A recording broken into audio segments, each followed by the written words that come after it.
Welcome to our channel mathematics success. यहाँ पर हम लोग आज केमिस्ट्री का थर्ड पेपर 2019 में जो क्वेश्चंस पूछे गए हैं उनको डिस्कस करेंगे। ठीक है, तो आपको ये पेपर जो आपका होने वाला है ये भी आपका ऑब्जेक्टिव ही होगा, तो इसलिए आपको ऑब्जेक्टिव क्वेश्चंस को ध्यान से पढ़ना है।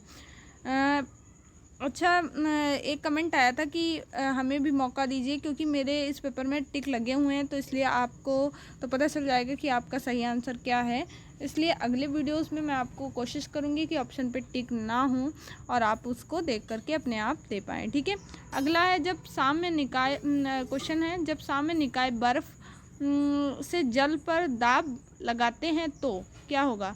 और अधिक बनेगा, जल वाष्पित होगा, संपूर्ण जल बर्फ में परिवर्तित हो जाएगा या बर्फ अधिक बनेगी। तो जब हम लोग दाब लगाएंगे तो क्या होगा? अधिक जल बनेगा। ठीक है, अगला है क्वेश्चन, हेनरी का नियम किस गैस पर लागू नहीं होता है? ठीक है, लागू होता है ये तो सबको पता है, और नहीं होता है तो वो किस पे होता है? हीलियम में। ठीक है, अगला क्वेश्चन है, कौन सा प्रबल विद्युत अपघट्य नहीं है? तो प्रबल कौन सा विद्युत अपघट्य नहीं है ये आपको बताना है, तो ऑप्शन बी सही हो जाएगा, CH3COOH।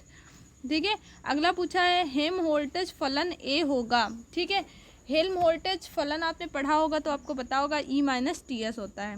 व्युत्क्रम ताप क्या होता है? व्युत्क्रम ताप आपने पढ़ा होगा तो पता होगा 2A/RB होता है। अगला क्वेश्चन है, ये पेपर हिंदी में मिला है तो हिंदी में ही ये है, और अगर आप इंग्लिश से हैं तो आप मुझे कमेंट करके बता सकते हैं। ठीक है, अगर आपको क्वेश्चन समझने में प्रॉब्लम हो रही है तो 25 डिग्री सेंटीग्रेड तथा 1 ATM पर बेंजोइक एसिड की दहन ऊर्जा दी हुई है -2546 kilo joule mole inverse. Then delta E पूछा है तो यहाँ ऑप्शन बी सही हो जाएगा, -2544.76 किलो जूल। ये सॉल्व करने पे आएगा। अगला है, विद्युत रासायनिक सेल में इलेक्ट्रॉन का बहाव होता है, तो ये ऑप्शन डी सही हो जाएगा, आंतरिक आपूर्ति द्वारा एनोड से कैथोड की ओर होता है। अगला क्वेश्चन है, निम्नलिखित अभिक्रिया के लिए PCl3 + Cl2 changing into PCl5 2050 degree centigrade पर Kc का मान 26 है, तो Kp बताना है। तो Kp हो जाएगा 0.61। ठीक है, वितरण नियम लागू होता है, तो वितरण नियम किस पर लागू होता है? हैबर विद द्वारा अमोनिया के उत्पादन पर लागू होता है। हैबर विद पढ़ी होगी आपने अमोनिया बनाने की, तो उस पर लागू होता है। अगला क्वेश्चन है, स्थिर कौथी मिश्रण क्या होता है? तो ऑप्शन है, दो आयनिक ठोसों का मिश्रण होता है, स्थिर क्वथनांक का मिश्रण होता है, मिश्रण जो विभिन्न ताप पर उबलते हैं, तो ऑप्शन बी सही हो जाएगा, स्थिर क्वथनांक का मिश्रण होता है। अगला क्वेश्चन है, ऊष्माक्षेपी अपक्रिया वह है जिसमें अभिकारक पदार्थों की ऊर्जा उत्पादों से अधिक होती है। ठीक है, अभिकारक पदार्थ जो होंगे उनकी ऊर्जा उत्पाद जो भी हमको मिलता है, ठीक है, उससे अधिक होगी। अगला क्वेश्चन है, जब एक प्रबल अम्ल और प्रबल क्षार से अनुमापित किया जाता है तो अंत बिंदु क्या होगा? चालकता बढ़ेगी, घटेगी, शून्य होगी? तो चालकता कम होगी निम्नतम पर। ठीक है, अंत बिंदु निम्नतम चालकता पर होगा। ठीक है, अगला है, दिए गए ताप और समान सांद्रता पर अगर अभिक्रिया की दर पश्च अभिक्रिया से दोगुनी है तो के साम्यावस्था होगी। ठीक है, तो आपको ये सॉल्व करना है, तो ये 2 होगा, आंसर आएगा 2.0। ओस्टवार्ड का तनुता का नियम अगर आपने पढ़ा है तो आपको पता होगा, ऑप्शन सी सही है, K = α² / 1 - α/V। ठीक है, जहाँ V आयतन है। किसी विद्युत अपघट्य के धनायन और ऋणायन के अभिगमनांकों का योग क्या होता है? तो वो +1 होता है। अगला क्वेश्चन है, कौन सा कथन ऊष्मागतिकी के द्वितीय नियम के लिए असत्य है? ठीक है, आपने पढ़ा होगा ΔG = ΔH - ΔS T × ΔS, physics में भी पढ़ा होगा आपने फर्स्ट ईयर में। ठीक है, ऊष्मागतिकी चैप्टर था आपका थर्मोडायनेमिक्स। ओके, तो आपने पढ़ा होगा तो आपको पता होगा। ठीक है, यहाँ उपरोक्त सभी दिया, आप लोग उपरोक्त सभी मत लगा दीजिएगा। ऑप्शन ए राइट है, ΔS टोटल > 0। ये गलत है। ठीक है, गलत ही लगाना था।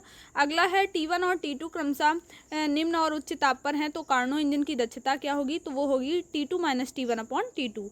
अगला है, साम्यावस्था पर किसी उत्क्रमणीय क्रिया के लिए क्या होगा सत्य? अग्र और पश्च क्रिया की दर बराबर होगी। ठीक है, फॉरवर्ड बैकवर्ड जो भी रिएक्शन होगी दोनों इक्वल होंगी। बफर विलयन को तनु मतलब डाइल्यूट करने पर उसका pH वैल्यू क्या होगा? चेंज नहीं होगा। अगला क्वेश्चन है, धनायन और ऋणायन द्वारा ले जाने वाला कुल विद्युत धारा का प्रभाव कहलाता है, क्या कहलाता है? अभी अभिगमनांक वाला आपने क्वेश्चन देखा था, तो वो ये जो धनायन और ऋणायन द्वारा ले जाने वाला कुल आवेश होता है वही आपका अभिगमनांक होता है। ठीक है, ये क्वेश्चन था ऊपर।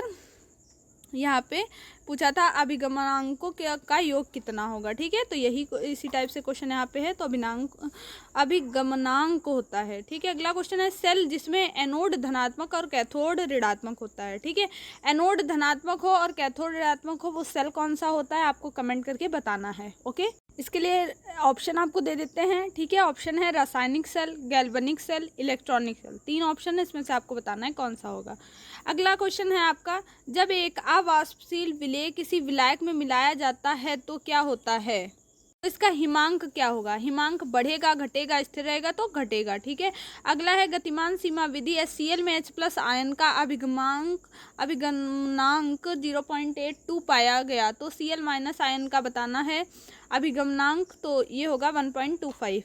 अगला 24 नंबर है 0.001 N NaOH का pH पूछा है तो यहाँ 11 हो जाएगा। हेनरी का गणितीय सूत्र क्या होता है, P = Km होता है। अगला है सक्रिय द्रव्यमान के नियमानुसार अपक्रिया 2AB + B चेंजिंग इनटू उत्पाद, ठीक है, रिजल्ट कौन सा समीकरण सही है, तो रेट होगा K(A²B), ठीक है।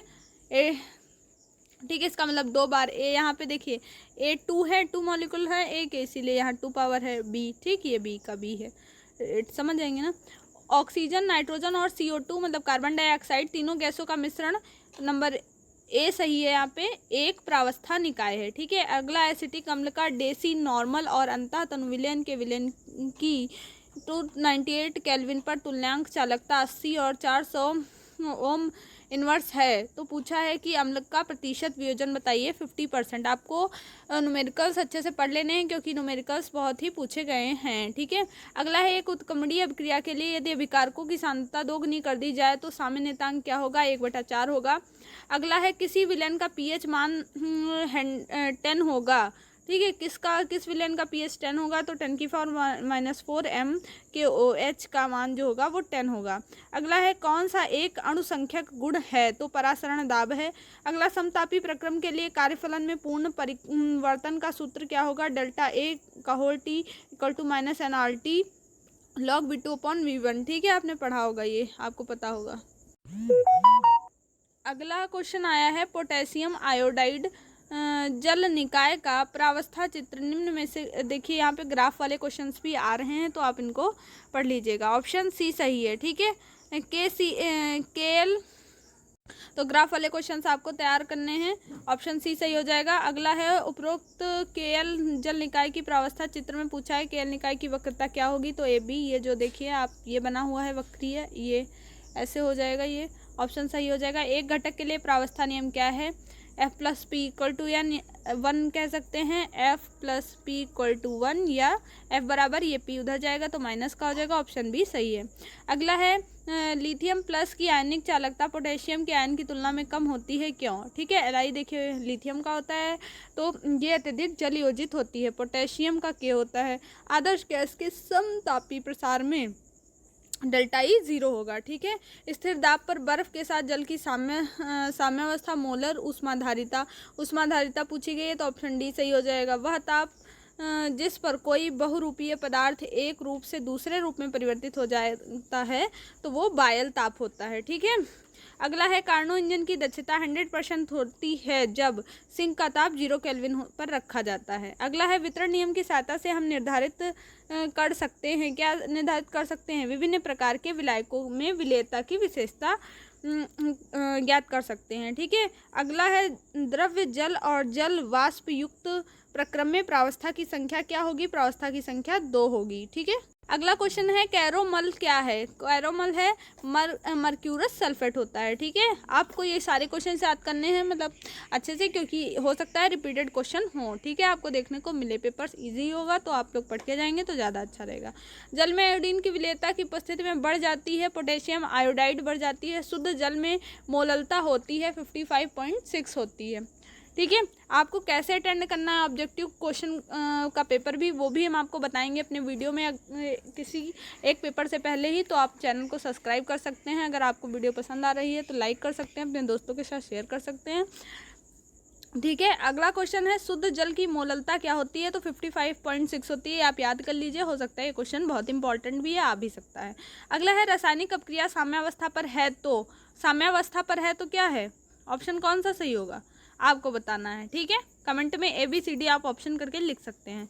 अगला है, ये न्यूमेरिकल है, आप लोग इसको सॉल्व कर लीजिएगा, देख लीजिएगा, तुल्यांक की चालकता बतानी है। अगला पूछा है कौन सा गलत है, ठीक है। तो आपको ये सारे फॉर्मूले अगर अच्छे से आते हैं तो आप बता सकते हैं कि कौन सा गलत है, ठीक है। इससे अगले वीडियो में हम इसके आगे के क्वेश्चंस को डिस्कस करेंगे, 50 क्वेश्चन के आगे। और यहाँ तक आपको अगर वीडियो समझ में आई है तो अच्छी बात है। न्यूमेरिकल्स आप लिख लीजिए, सॉल्व कर लीजिए। अगर आपके पास इजी नोट वगैरह है तो कोई बात ही नहीं है, उसी से पढ़ लीजिए। रासायनिक अपक्रिया के दौरान ऊष्मा परिवर्तन को मापने का उपकरण क्या होता है? ऊष्मामापी होता है, ठीक है। तो वीडियो पसंद आई है तो लाइक करिए, चैनल को सब्सक्राइब करिए। Thank you for watching this video. जय हिंद, जय भारत।